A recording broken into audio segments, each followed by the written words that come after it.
So last week we were talking about some big words. And I wanted to continue that because, we barely got started. We really only talked about one word. We referenced a few others. But we talked about the big word propitiation, right? And so we talked about that. And there's another word that I want to hit on today. But I thought I wanted to expand the landscape a little bit because there are so many people, as Marion was saying, that are going through such difficulty right now. It just seems to be epidemic. And the difficulties come from all sorts of places, whether it's illness or whether it's finances or whether it's this or that, or if it's just from the world, the things that are going on internationally, the things that are going on nationally. And there is just so much upheaval and so much strife. And as the world gets weirder, right, we're starting to see things that really don't compute with our worldview. They don't compute with the way that we think and what we say we believe. And what we're really hitting, Karl Jasper told us, what we're really hitting is a limit situation. And a limit situation is a situation in which you hit the limit of everything that makes sense to you. You hit the limit of your meaning. You hit the limit of your ability to control. You hit your limit of your ability to just cope. Everything comes right to a precipice. And you're kind of staring out into the abyss.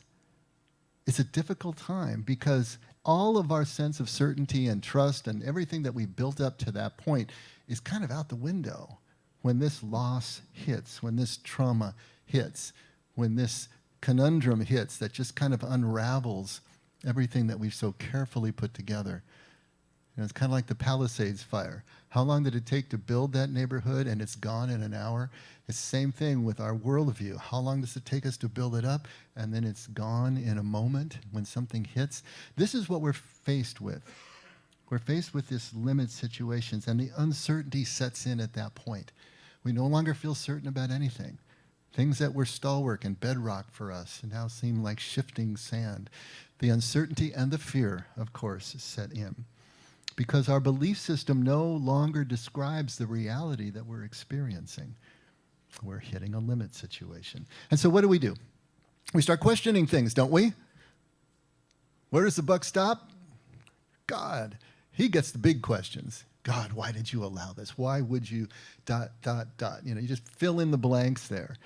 But we question God. We question our own religious beliefs that have been taught to us since childhood. In other words, we start to question the big words of our doctrine, the big words of our theology, even if they're small words like sin, only 3 letters, or love. They're huge when it comes to theology and doctrine, and they're huge when it comes to the foundation of our belief system and our worldview. And so when those words come into question, when we've hit that place, and I've been getting questions lately, actually it's a perfect place to be. Doesn't feel that good, but it's a perfect place to be because you are on the cusp of the next expansion in your life. You're right at that point where you can break through and really take a quantum leap into a new experience, a new spiritual experience, a new experience of just life. But of course, it's painful. It's disorienting. It's disturbing. It can be very traumatic. And so we're rarely grateful for the opportunity to be able to grow from a limit situation, right? Now the trick of spiritual formation is to begin to see our suffering from a limit situation point of view as a necessary call to grow, an opportunity to grow. If we can take our understanding of suffering and take it out of the category of pure evil, something we need to pray away, something we need to avoid, something we need to medicate away from, and turn it into a painful situation, of course, but an opportunity for us to be able to break through what we thought we knew that was creating the glass ceiling, unknowing to us, and into the next level of understanding, the next level of closeness and connection with God. Because limit situations, this great suffering that we are all going through it from time to time, is the only power in life that's great enough, great suffering and great love, to pull back the curtain of our belief system, just for a moment maybe, and to reveal the illusion of certainty that we were living under. To reveal the illusion that what we believed really did describe ultimate reality, when in truth it was just a stepping stone to the next and the next and the next. Now the trauma is real and it's going to hurt, and we can't minimize or trivialize the trauma and the grief process that's going to need to extend from these limit situations. But so is the call. So is the call to something more. Now, there's no meaning going to be had at the moment of the trauma. Don't look for it there. And by all means, if someone else is going through trauma, don't try to make meaning for them. That's what trivializes their pain. That's when we get into platitudes that nobody wants to hear. It's not about that. The meaning will be made later. But if somewhere in the back of our spirit, even as we're suffering, we can remember that this also is a call forward, it can give some meaning, at least, that there's something on the other end that's going to be worthwhile. And that can help us, empower us to be able to move through. So it's really good to question those big words. Question away. Jesus questioned completely. His whole ministry is of questioning. Questioning the status quo, questioning the way that they did things, questioning the ritual and the practice of his people. We need to do that.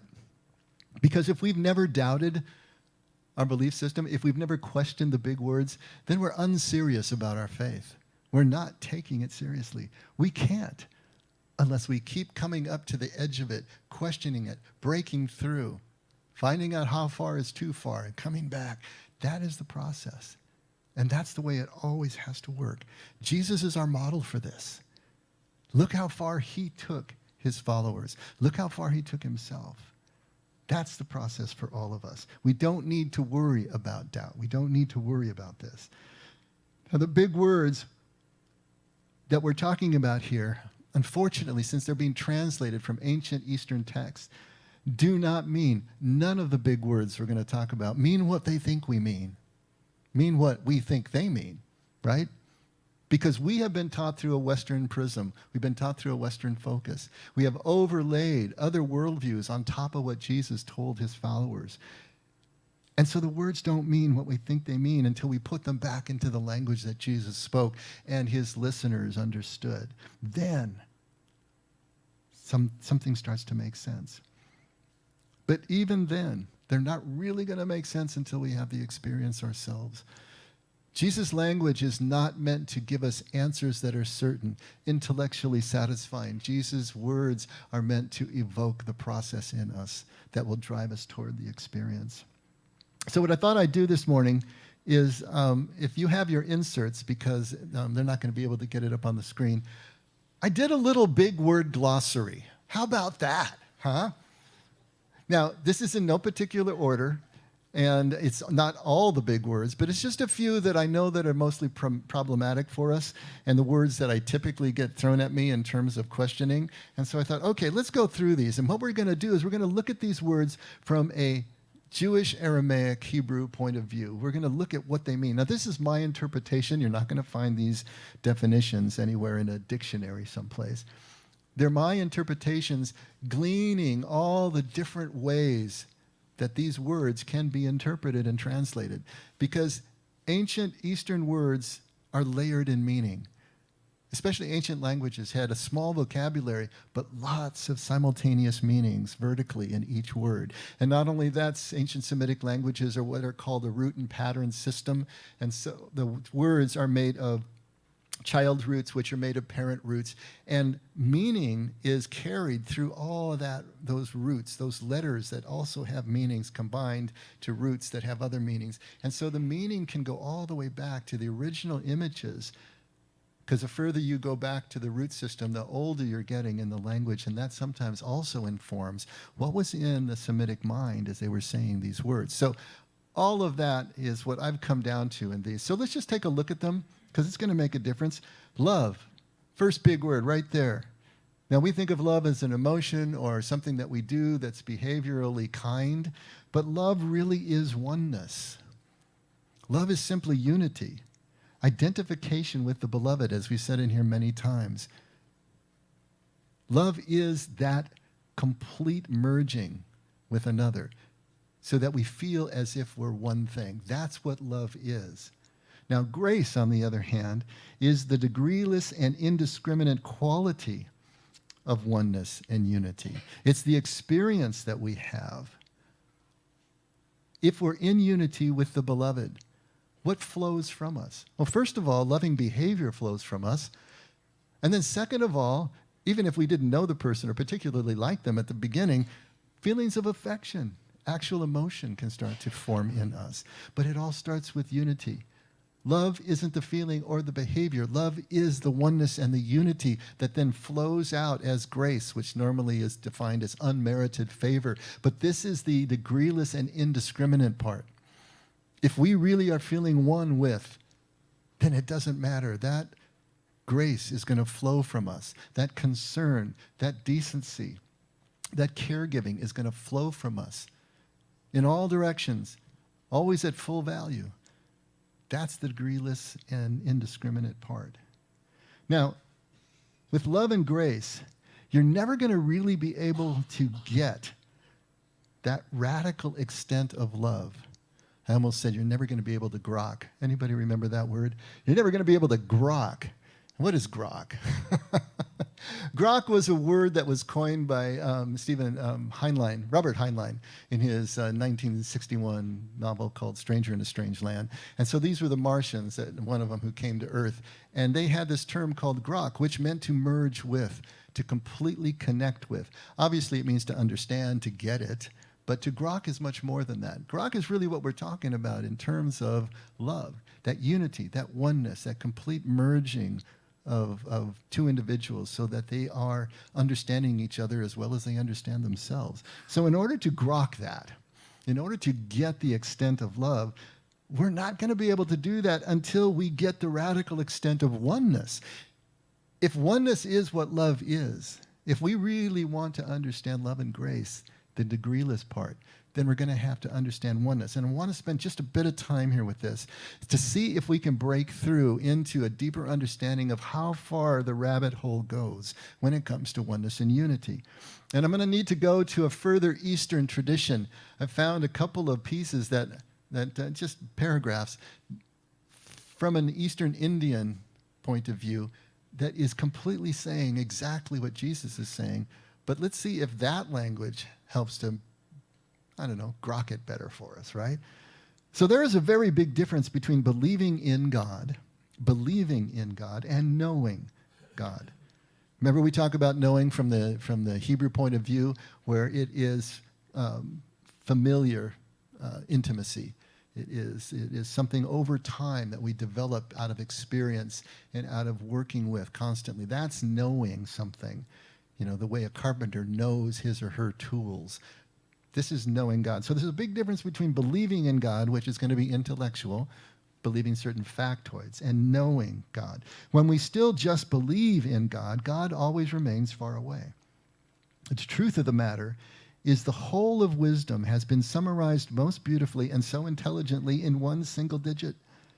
One means that everything in the entire creation is one thing that looks like many different things.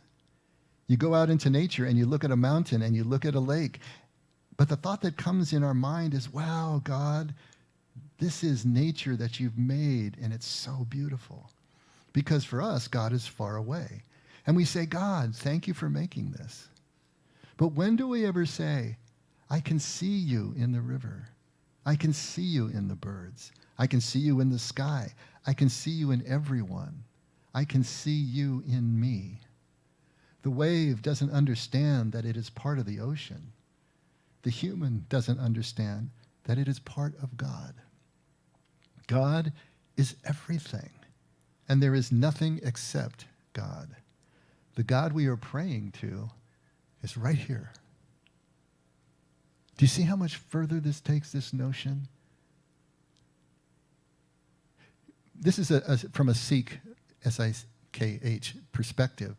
And so they're very pantheistic. God is everything, literally. The entire creation is God, and we're part of that. We're in a little bit different, we're more of a theocratic look at this.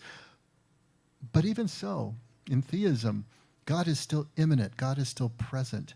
And that oneness extends to everything and everyone. If we don't see God in our moments, if we don't see God in the insignificant parts of our lives, if we don't see God in each other's faces, how in the world are we going to be experiencing the love that emanates from that kind of connection, that kind of grokking, right? It can't happen. We are always going to be distanced. We are always going to be subject and object unless we start to understand that the oneness extends to everything that we experience. Valerie Kaur, in her book Sage Warrior, she writes this: all of us are part of the one. Separateness is an illusion. There is no essential separation between you and me, you and other people, you and other species, or you and the trees. You can look at anyone or anything and say, you are a part of me that I do not yet know. I love that line. You're a part of me that I do not yet know.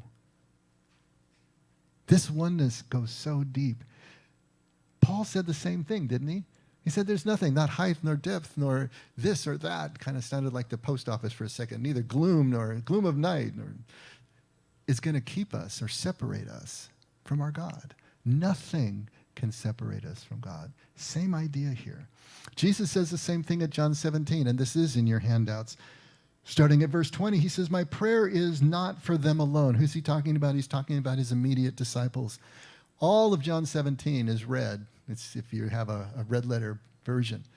It's a prayer during the Last Supper where Jesus is praying for unity, basically. And he says, my prayer is not for them alone, these people around the table from me. I pray also for those who will believe in me through their message. Hey, that's us. That all of them may be one, Father, just as you are in me and I am in you. May they also be in us, so that the world may believe that you have sent me. I have given them the glory that you gave me, that they may be one as we are one, I in them and you in me, so that they may be brought into complete unity. Jesus is saying the same thing. We don't hear it quite as stridently in this verse because we're so familiar with it. And Jesus is speaking more poetically, but it's the same idea. Everything really is one thing. The illusion is the separation. The illusion is the diversity. It's really all one thing. It's diverse as well at the same time, both and, right? But if we can't see the underlying unity, we'll never get the love. And then I also found this, which is kind of interesting. Did you know that only 24 people in all of human history have been able to see the moon to see the Earth from the vantage point of the moon? And only 12 of those 24 actually walked on the lunar surface. To be able to stand or orbit the moon and look back 230,000 miles at our planet, Neil Armstrong said, from the surface of the moon, you could hold your arm out at arm's length and you could blot out the disk of the Earth with your thumb. It's that small in the sky. Like the sun is, like the moon is to us, but it's that small. It's just this one little blue marble hanging in the blackness of space. No atmosphere on the moon, so the sky is black. And there's this blue gem hanging there in space. Well, the sixth person to walk on the moon was Edgar Mitchell, and he wrote this, talking about the moment that you look at that planet, everything that we are hanging in space. And he says, you develop an instant global consciousness, a people orientation, an intense dissatisfaction with the state of the world, and a compulsion to do something about it. From out there on the moon, international politics looks so petty. You want to grab a politician by the scruff of the neck and grab him and drag him 250,000 miles out and say, look at that, you son of a bitch. You want to talk about unity? To look back and see the world no bigger than your thumb and realize that everything that we are, all of human history, all of life as we know it, everything that's ever been thought, everything that's ever been loved, everything that's ever been written or played exists right there and nowhere else.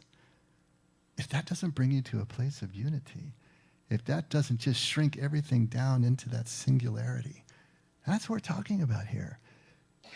Now, none of us are going to get to the moon, right? But can we, in our spirit, in our mind's eye, move into that place where we can feel that kind of connection? Because once we experience oneness, even for a moment, which means, what do I mean by experience oneness? It means to let go of your ego self, to let go of that sense of self, to let it just fade away, break down, to move into. We've all experienced what that's like at moments, those peak moments that we've talked about so many times when they lay the baby on your chest, when you see a sunset, when you have a first kiss, whatever it may be. You're painting, you're running, whatever.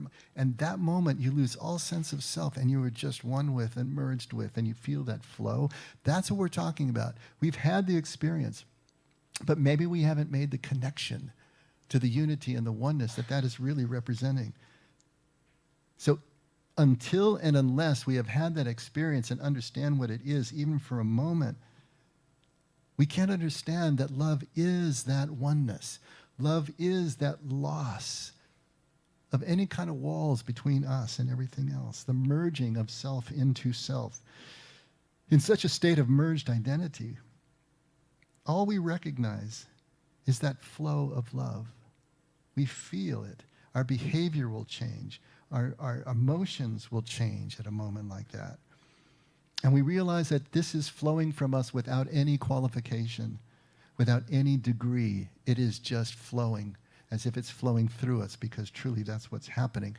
We love because he first loved us. God first loved us. That allows this love to flow. And it's full on to everyone and everything that is sharing the moment with us. And grace is that degreeless, indiscriminate quality of the interaction that we have when we're in that state of oneness. That's what we're talking about here. If we don't understand oneness, we can't understand love. And if we don't understand love, then we're not going to understand Jesus. That degreeless quality of love is cornerstone to what Jesus is trying to get across to us. Everything about the reward and punishment paradigm that we've been talking about for the last 3 weeks is in direct opposition with this degreelessness.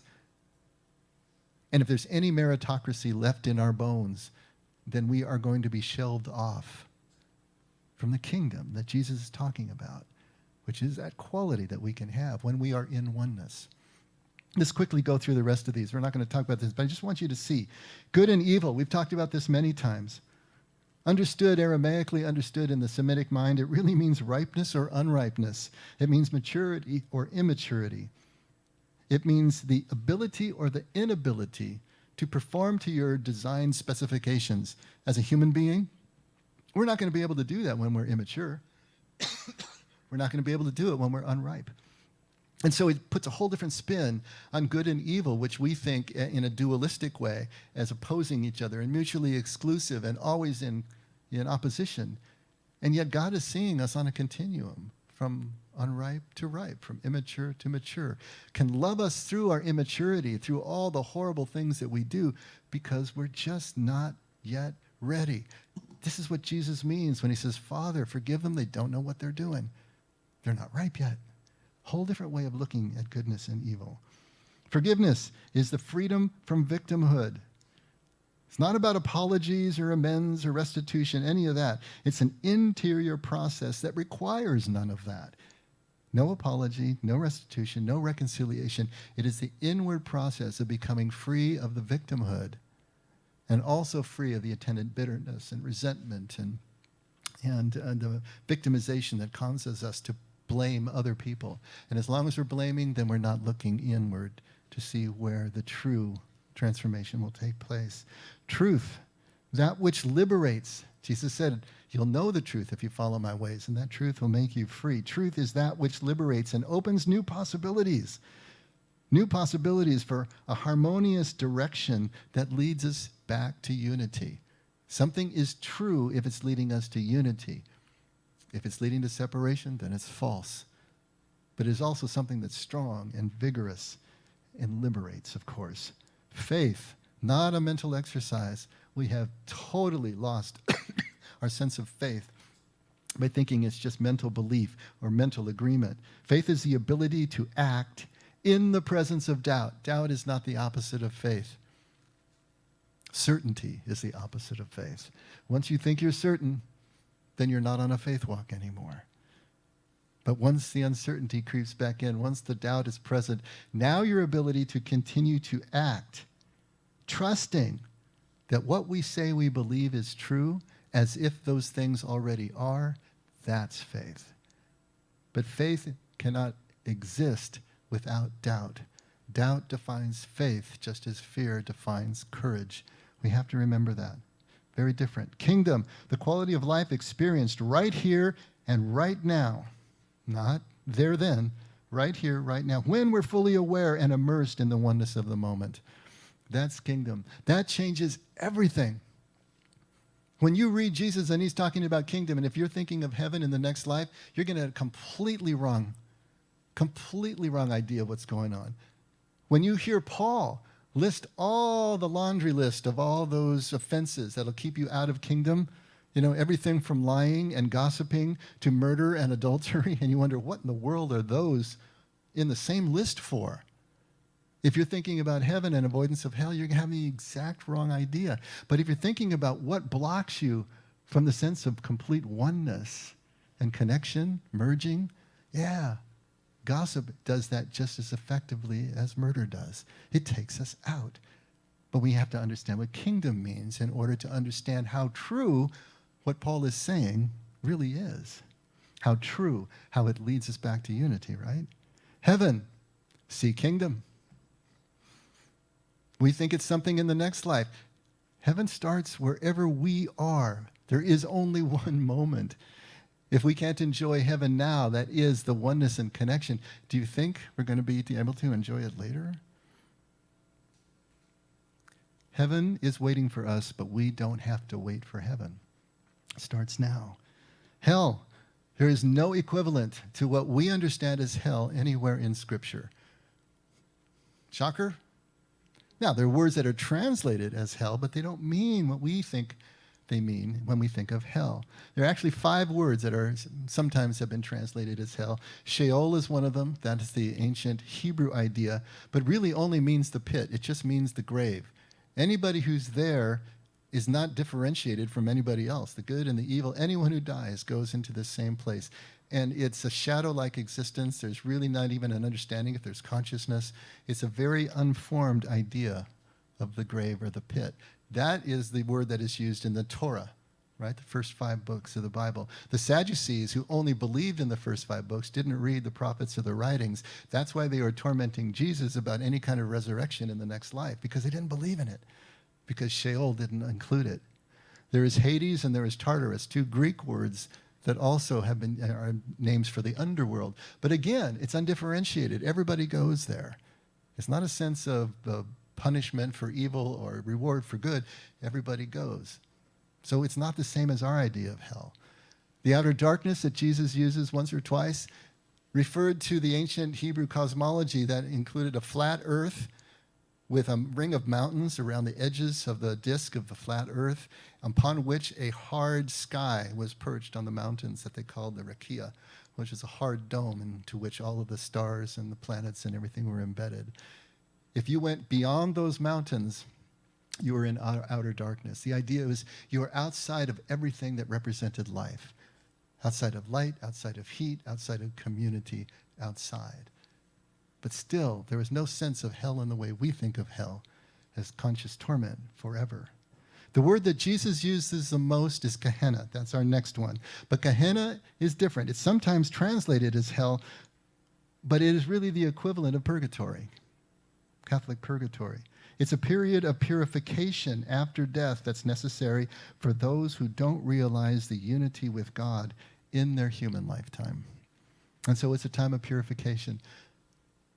Colloquially, the maximum stay was 12 months, which represented a complete cycle of purification. And the fires of Gehenna were not meant for punishment. They were meant for purification. Because in the ancient world, without refrigeration, without antiseptics, fire and salt were the purifying agents. That's what you could use to purify wounds, to purify Whatever needed to be purified had to be burned. Heat could do it. That is the idea of Gehenna. It is purification so that the soul can then move on. Sin. We think of sin as lawlessness. Doing unlawful acts is a sin if it's against the law. But sin really is separation from the oneness and unity of God. It's missing the mark of that unity of God. We would say that sin leads to separation, but truthfully, sin is the separation. Any act that leads to separation is sinful. Any act that leads to unity is righteous. But sin is the separation itself. Anything less than perfect unity, anything less than kingdom, you could say, we're living in sin. It's not our fault. It's the way our minds work. But the spiritual journey is about overcoming the mind's predilection to see everything as separate and see ourselves as separate and see the unity on the other side. Original sin. There's a good one. You know, we think of original sin as being born outside of God's countenance, outside of God's love, because we are depraved and wholly disgusting to God, and there's nothing as a human being that we can do to bridge that gap. It has to be done from outside ourselves. It has to be done in the guise of the perfect sacrifice of Jesus on the cross. Then we can be reconnected to God. But the Jews don't have any concept of original sin. But original sin can be understood, especially in the story of Eden, as the ability that is unique to self-aware beings to conceive of the egoic self as separate from others and from nature and from God, and believing the illusion of that separation. See, as soon as we hit the age of reason, as soon as we hit self-awareness, we have this unique ability among all the animal kingdom to be able to conceive of ourselves as separate. That's the original sin. That's the original separation. It's the way our minds work. And we will fight that for the rest of our lives. And we'll try to balance that. We need to have that sense of separation to be able to do what we need to do as human beings in this life. It's not evil, but it keeps us at distance, at arm's length, from the love that changes everything and makes life meaningful and purposeful. Law, we understand it as this absolute standard of God and for God's approval, but it really means instruction or guidance. It's not the law of Moses, it's the guidance of Moses. It's like his hand on the small of your back, moving you along.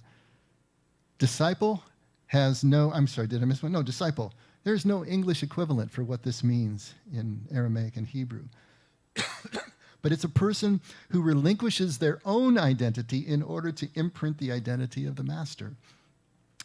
Literally to become the avatar of the master, to think and act and do everything as the master does. And the only way that that can happen is to completely let go of your own identity in order to imprint the other. And you do that over time, living with them, learning from them, eating with them, loving with them, doing everything that you do, everything they do, you do.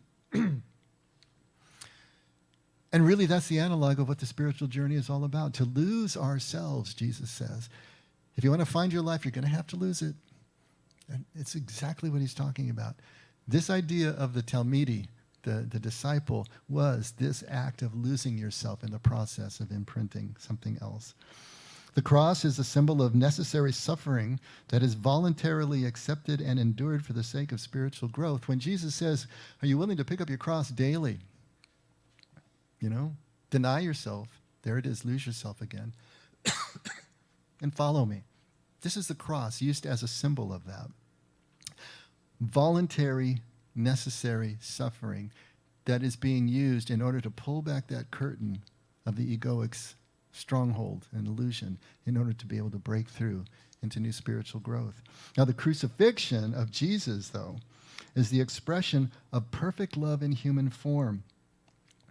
You're not going to hear me say that it is the mechanism by which we appease an angry God and change God's mind about us, you know, from loathing to love, because God always loves. There is no loathing in God. There is no wrath in God. We'll talk about that in a second.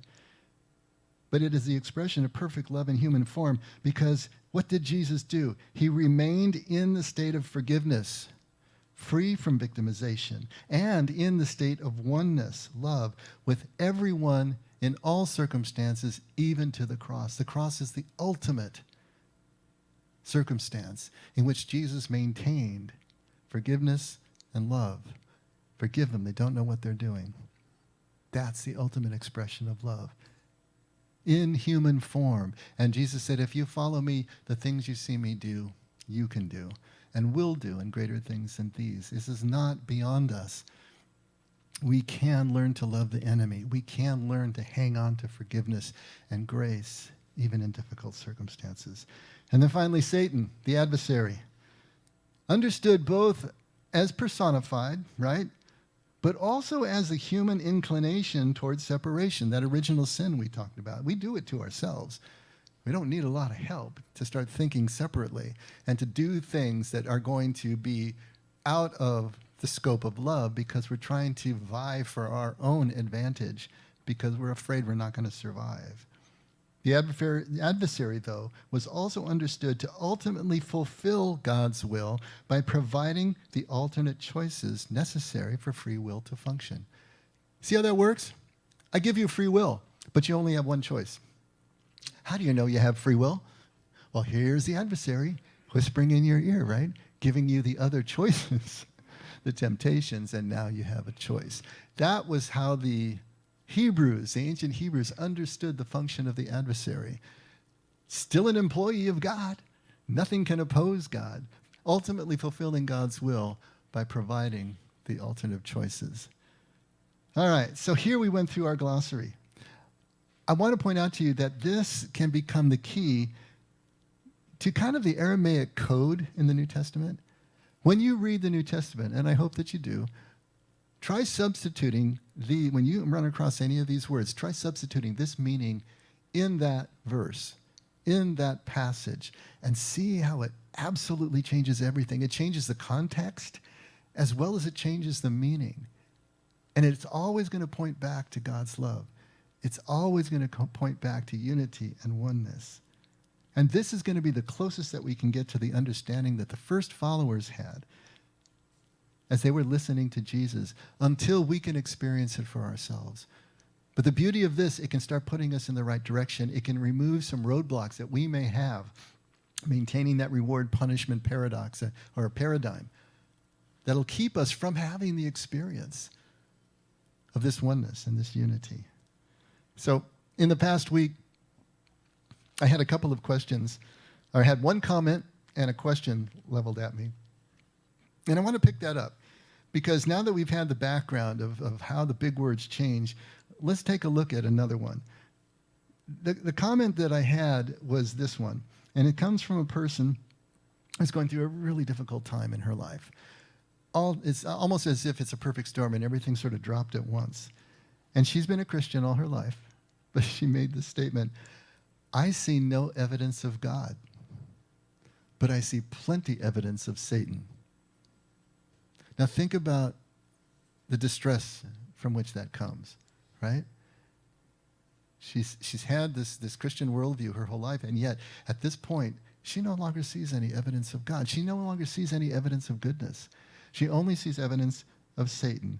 She only sees evidence of evil in these difficult situations. She's obviously been brought to a limit situation, right? She's at the limit of everything that she can process, everything that makes any meaning for her. Her belief system is completely shaken. It's the moment that she realized, I'm going to need a bigger boat. Remember that line from Jaws? He finally sees the shark. You're going to need a bigger boat. This is what happens in a limit situation. We finally realize that's the moment. Going to need a bigger boat. This doesn't work anymore. This isn't going to float anymore. The belief that I had is no longer adequate. The emperor has no clothes, however you want to see that. But this is a perfect spot to be, once again. It's necessary. We're not going to break through until everything else that we thought was certain, that to which we were clinging, is laid bare. And we can now let it go and see it for the illusion that it is. Now we can move forward into the next greater space. And this is right where she is. What she's asking about is theodicy. And I don't know if you're familiar with that term. Literally out of the Greek, it means God's justice. It's trying to justify God because we have a problem of evil. If you're a monotheistic religion, this only is a problem for monotheists, one God who is also all good and all powerful at the same time, yet evil exists, Pick any two, but you can't have all three, right? Because if God won't stop the evil that he sees, then he's not all good. And if he can't, then he's not all powerful. How do we deal with that? You know, this is what the philosophical branch of theodicy is all about, the problem of evil. Now, the book of Job is all about this. And the problem of evil has gone back to the times when we were still painting on cave walls, because bad things happen to good people. Stuff happens all over the place. How are we supposed to square that with any kind of meaning and purpose and understanding of good that we're trying to maintain in our brief lifespans, right? And Job is fighting this whole idea of reward and punishment with all of his friends that come by and try to give him advice. They all tell him, you did something bad. That's why this is bad has happened to you, right? That's reward and punishment. He's saying, but I didn't. I know I didn't. I know that I've been righteous before God. I haven't, and he doesn't have a clue. He doesn't know what to do. He gets to a limit situation. He gets to the point where he can't go any further. And then when he finally, at the end of the book, talks to God from the whirlwind, all he gets from God is, I'm God, you're not, get over it. That's it. That's all he gets basically from God in some of the most beautiful poetry you'll ever read, of course. But yes, that's the ultimate answer. No certainty, no explanation.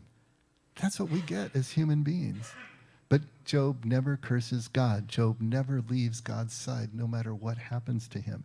Yeah, he wishes for death, but he doesn't leave God.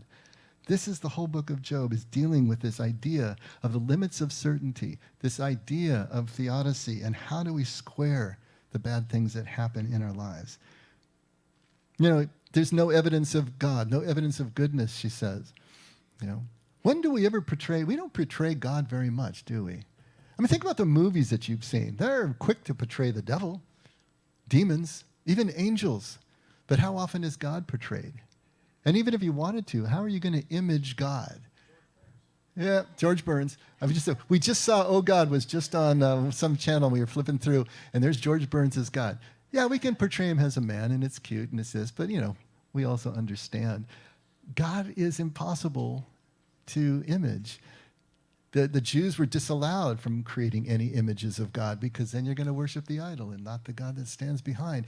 Jesus didn't want to write anything down, you know, because then we're going to be worshiping the text and not the experience that the text is supposed to evoke. You see how this works? And so it's difficult for us. But God is not evident. Goodness is not evident anywhere. You know, we can probably all say that at some point, right? Because it feels that way. It just seems like the forces of darkness and evil are so prevalent, so loud. They get all of the headlines in the press.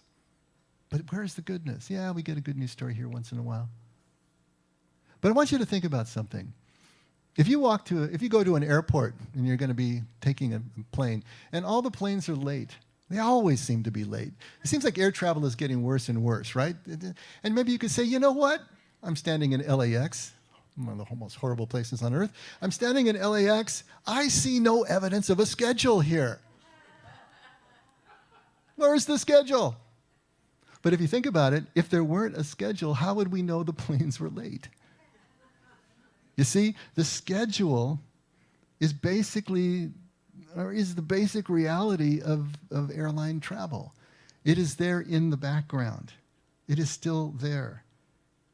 It's the basic reality, and even if it's not followed, we know the schedule has to be there.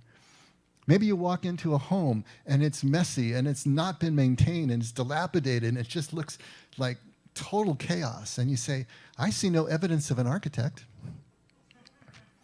But the fact that you're standing in the house itself, the basic fact of the house, means, yes, there was an architect at one point. What somebody did with that house was not in line with his or her plans. And so what really is happening here is what's wrong. In other words, what frustrates our agenda? Don't we assign badness and evil and wrongness to something that frustrates our agenda, frustrates what we think is to our greatest advantage? That's what we basically are saying when we say that. Whatever frustrates our security, whatever frustrates our certainty, that's bad, that's evil. And those things are so evident to us because we're constantly getting frustrated, and it's overwhelming, and it obscures what is right. Most of the people in this world. They're at the center of the haystack. They're decent, hardworking people just trying to live their lives. All we hear about are the ones at the extremes, and we think the whole world has gone to hell in a handbasket. But if that core wasn't there, if that majority wasn't there, I'm going to channel Nixon here, that silent majority wasn't there, the planes wouldn't run on time. Nothing would be able, it would be complete anarchy and chaos. That invisible goodness is still there. God is everything, as we were understanding from oneness. God is the foundation. God is the bones of the house, if you will, right? The basic reality in which we act and live. You know, we can always say that the news is always bad. Bad news. You know, that's actually a good thing. You want the news to be bad. News, by its very definition, is the aberration. News is the novelty. News is what is not the norm. Otherwise, it wouldn't be news. It would be boring. The fact that the majority of news is bad is a really good thing, because that means our basic lives are good. The goodness is still there. The goodness is the backdrop against which we live our lives. God is the backdrop, the bones of the house, the unseen schedule on which all of the cosmos run. But we don't see that unless we're really paying attention. Because the things, the aberrations, the things we have to deal with, the urgencies, overwhelm all that, just like the sun overwhelms the stars when it comes up in the morning. God and goodness is that background noise, if you will. The floor on which we act. And yes, we do act badly on that floor, but it doesn't mean that the floor doesn't exist. Otherwise, we'd have nowhere to stand to do the bad things that we do. And so here we are, trying to understand what this is all about. And at the same time, I get another question. And this question is, how do you know that God is speaking to you? How do you hear God? And of course, this is coming from someone who really wants some certainty. He wants to hear words, wants there to be some specificity for God to make decisions, some certainty, of course. And all he gets is silence. How do you know that God is speaking to you? And my answer to him, the best that I could manage, was what I'm saying to you already. Yes, God speaks in silence. God's native language is silence. And until we learn to speak God's silence, at least to be comfortable with it, we will never, ever be able to hear God speaking, because God is speaking in the background noise. God doesn't insert into our lives, right? God is a gentleman, a gentlewoman, someone with basic decency. God doesn't give unsolicited advice. You know, God is in the background noise, in the very fabric of life that we are experiencing every single moment, every person, every object that shares our moments with us is giving us the face of God. If not, we would all cease to exist. But the wordless message that God is giving us constantly, that silent message that he's giving us constantly in every moment that we live, is the same for everyone all the time. God is basically telling us, I am here. All I have is already yours.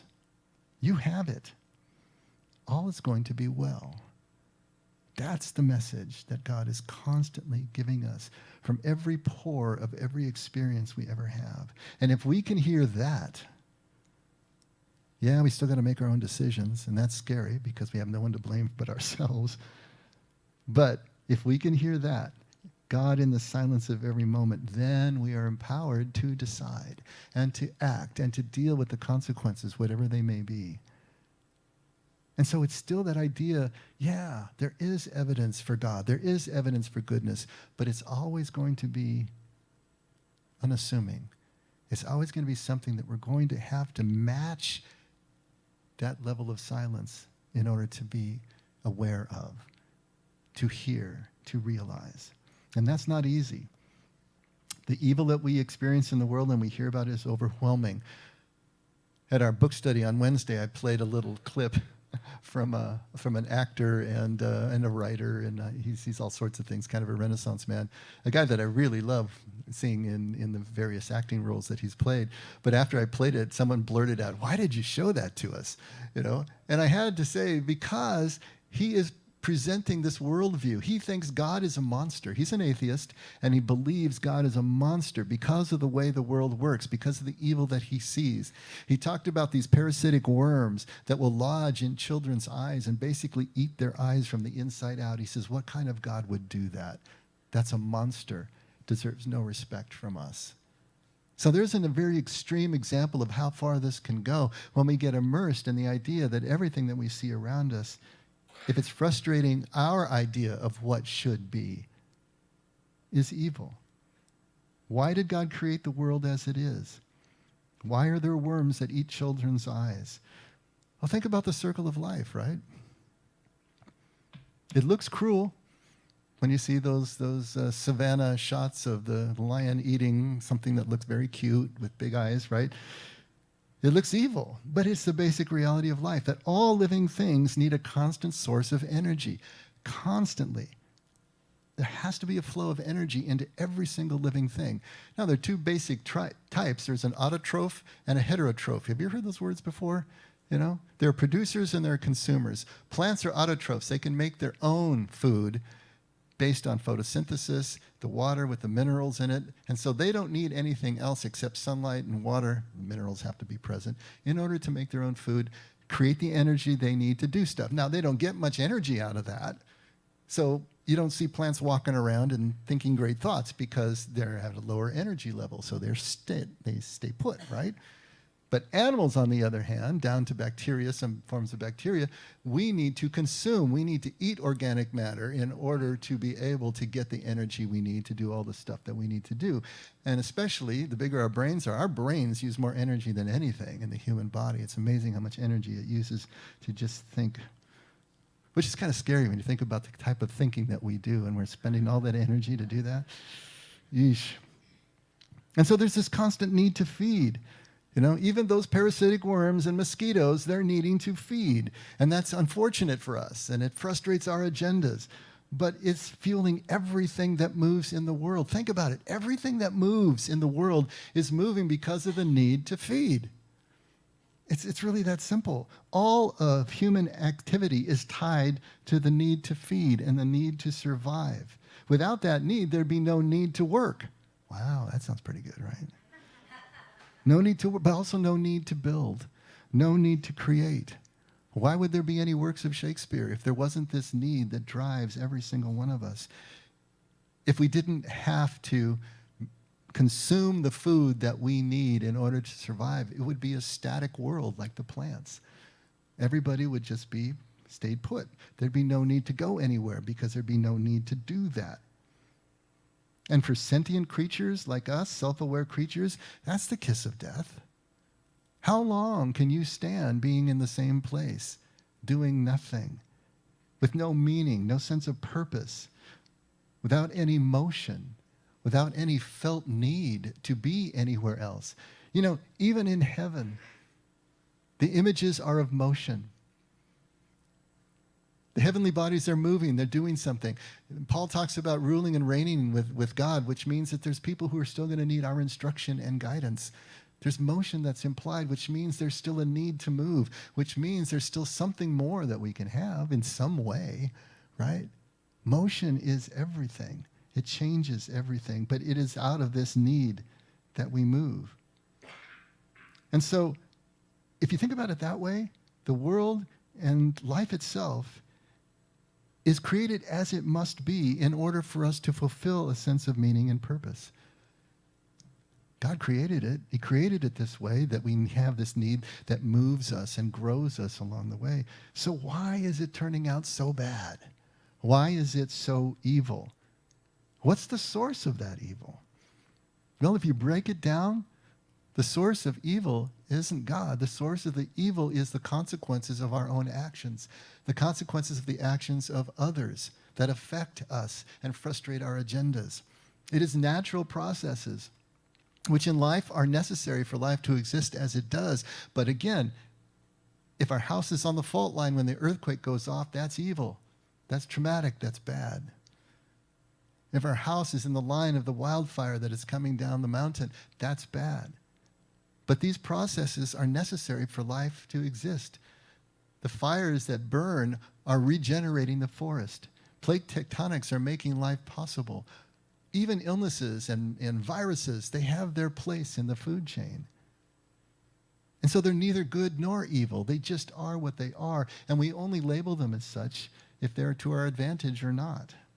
And so the sources of evil that we are seeing so keenly come from those three areas: consequences of actions of self and others and natural processes.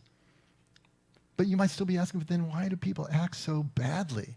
Why do they act so evilly? Well, truthfully, some are broken. I mean, what is a sociopath?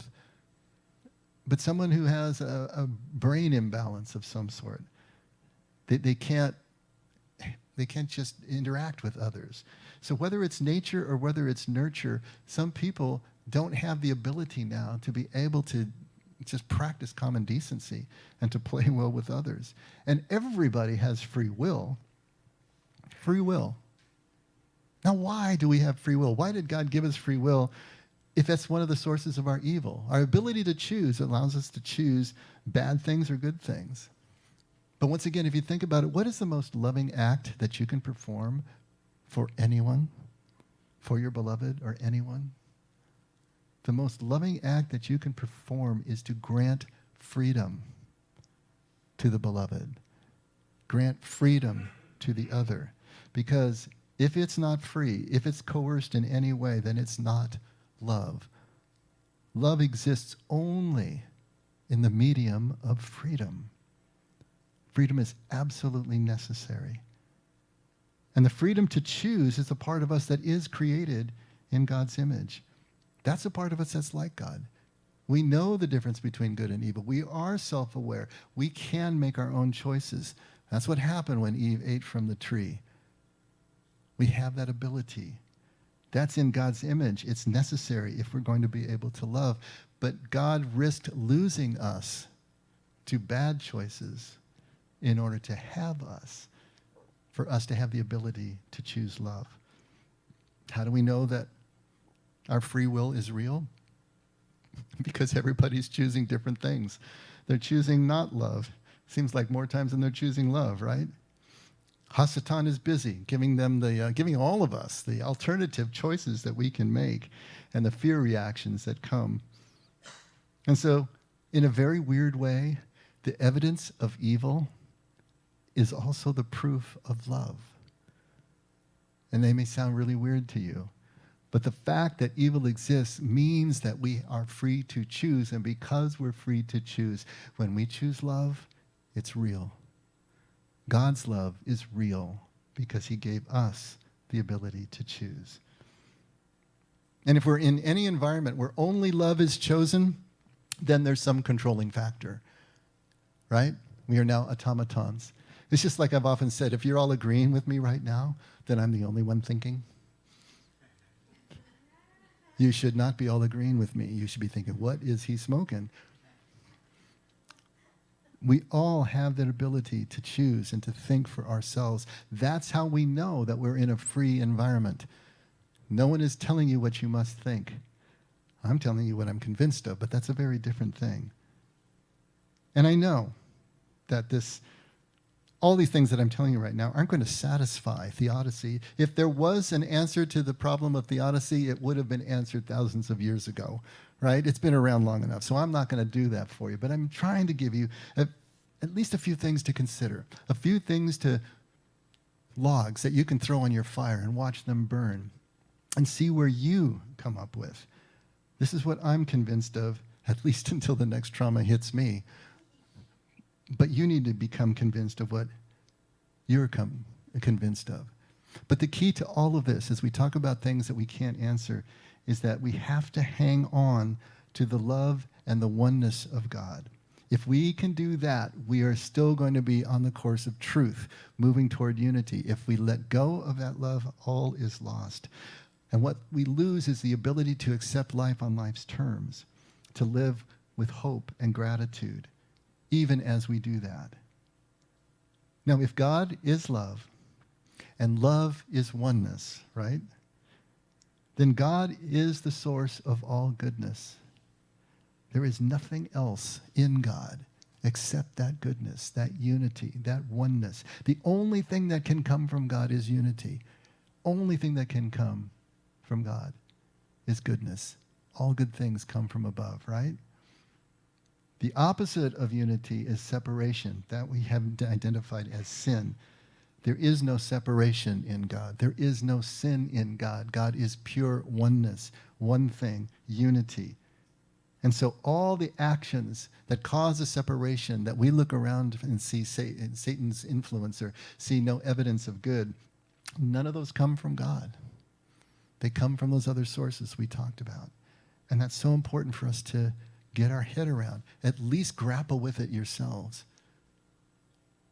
Because how we view God is going to have everything to do with whether we are going to take that jump into the precipice after a limit situation and fall into the arms and trust this God.